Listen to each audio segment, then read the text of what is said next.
ખબરોમાં બન્યા રહેવા માટે બેલ આઇકોન દબાવો અને એબીપી અસ્મિતાને સબસ્ક્રાઇબ કરો। પૂર્વ ગૃહ રાજ્યમંત્રી અને દૂધસાગર ડેરીના પૂર્વ ચેરમેન વિપુલ ચૌધરીની ધરપકડ બાદ કોર્ટે 4 દિવસના રિમાન્ડ મંજૂર કર્યા। વિપુલ ચૌધરીના સેશન્સ કોર્ટે રિમાન્ડ મંજૂર કર્યા છે। વર્ષ 2019માં કર્મચારીઓને 2 પગારના બોનસ આપી રોકડમાં નાણાં પરત લેવાના આરોપમાં સીઆઈડી ક્રાઇમે ધરપકડ કરી। મોડી રાત્રે ગાંધીનગરથી વિપુલ ચૌધરીની ધરપકડ કરવામાં આવતા રાજકારણમાં ગરમાવો આવ્યો। ધરપકડ બાદ વિપુલ ચૌધરીએ લેખિત નિવેદન જાહેર કર્યું છે, જેમાં વિપુલ ચૌધરીએ લખ્યું છે કે મહારાષ્ટ્ર જે સાગર દાણ મોકલવામાં આવ્યું તેમાં કોઈ કૌભાંડ નથી। આ કેસમાં રાજ્ય રજિસ્ટ્રારના હુકમ સામે સહકારી ટ્રિબ્યુનલ દ્વારા મનાઈ હુકમ આપવામાં આવ્યો છે। આ મનાઈ હુકમની શરત મુજબ 9 કરોડ જમીનનું બાનાખત કરીને મેં ભર્યા છે અને 9 કરોડ રૂપિયા ભરવા પૈસા ઉછીના લેવા પડ્યા હતા, જેના માટે પૈસા પરત કરવા જમીનનું બાનાખત કરવું પડ્યું છે। અમારા સંવાદદાતા તેજસ મહેતા જોડાઈ ચૂક્યા છે, તેમની પાસેથી વધુ વિગતો મેળવીએ। તેજસ, કોર્ટે હવે 4 દિવસના રિમાન્ડ મંજૂર કર્યા છે, શું આગળની કાર્યવાહી રહેશે? 4 દિવસના કોર્ટે રિમાન્ડ મંજૂર કર્યા છે। ખાસ કરીને 14 દિવસના રિમાન્ડની માંગણી કરવામાં આવી હતી।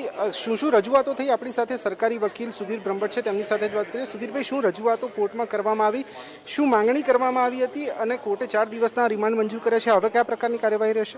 અચ્છા, અમે કુલ વિવિધ કારણોસર 22 કરોડના કૌભાંડમાં 14 દિવસના રિમાન્ડની માંગણી કરી હતી, જેમાં મુખ્યત્વે કારણ એ હતા કે બોનસ જે કર્મચારીઓ, જેમાં મુખ્ય કૌભાંડ છે, જે કર્મચારીઓ બોનસ જાહેર કરવામાં આવ્યું હતું કમિટી દ્વારા, એ વખતે વિપુલ ચૌધરી કોઈ પણ પ્રકારનો હોદ્દો ધરાવતા ના હતા, ન ડિરેક્ટર હતા કે ન ચેરમેન હતા, છતાં પણ તે મિટિંગમાં હાજર રહ્યા હતા અને આવો બોનસ જાહેર કરાવડાવ્યું હતું। આ સિવાય જે એમને વ્યક્તિગત રજિસ્ટ્રાર સહકારે એમને હુકમ કર્યો હતો કે 9 કરોડ રૂપિયા તમારે નુકસાનના ભરવાના છે, તે નુકસાનના પૈસા ભરવા માટે કર્મચારીઓને બોનસ આપવામાં આવ્યું હતું ને એ બોનસ પરત લઈ લેવામાં આવ્યું હતું અને એ પૈસા આ 9 કરોડ એમના ખાતામાં જમા થયા હતા।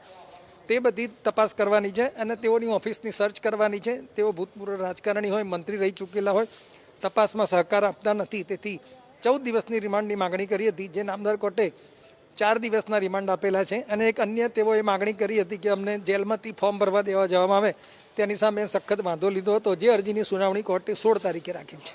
ખાસ કરીને એમના તરફથી એક આક્ષેપ એવો પણ કરવામાં આવ્યો કે રાજકીય કિન્નાખોરીનો તે ભોગ બન્યા છે, શિકાર બન્યા છે, તે બાબતે કયા પ્રકારની રજૂઆત? અચ્છા, આ જે અરજી કરવા જે તપાસ ચાલતી તે ઘણા સમયથી ચાલતી હતી અને ત્યારબાદ તપાસના અંતે તપાસ કરનાર અધિકારીને એવું લાગ્યું કે ગુનો બને છે, તેથી એફઆઈઆર રજીસ્ટર કરવામાં આવી હતી, તેથી આ પ્રકારના આક્ષેપો તદ્દન ખોટા છે। જે રીતે આક્ષેપો કરવામાં આવ્યા હતા, પરંતુ કોર્ટે 4 દિવસના રિમાન્ડ મંજૂર કર્યા છે અને આગામી જે કાર્યવાહી છે તેમાં પોલીસ અલગ અલગ જગ્યાએ જઈને તપાસ પણ કરશે ને ત્યારબાદ શું તથ્ય બહાર આવે છે તેને જોતા આગળ કયા પ્રકારની કાર્યવાહી કરવી તેની પણ દિશા નક્કી કરાવશે। જી આભાર તેજસ, જાણકારી આપવા માટે। તો 14 દિવસના રિમાન્ડની માંગણી કરવામાં આવી હતી અને 4 દિવસના રિમાન્ડ મંજૂર કરવામાં આવ્યા છે।